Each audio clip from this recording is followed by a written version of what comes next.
برای تزریق عضلانی شما تو نایه باسن اگر بخوایم بزنین، این اگر که باسن باشه ببینه یا باتوک اصطلاحا، شما 4 قسمتش میکنین.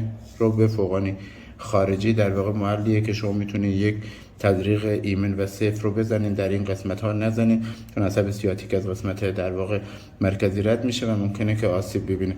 یا میتونید دستتون رو بذارین دقیقاً این قسمت تروکانتر و یه حالت نیم دایره. تو این نیم دایره شما میتونید که تزریقتون رو بزنین که به این شکل میشه، یعنی تو این نایه. خب بعد اینکه محل رو پیدا کردین، میشه رو به فوقانی خارجی، میایین در واقع این قسمت رو به صورت دورانی 20 ثانیه ضد عفونیش میکنیم.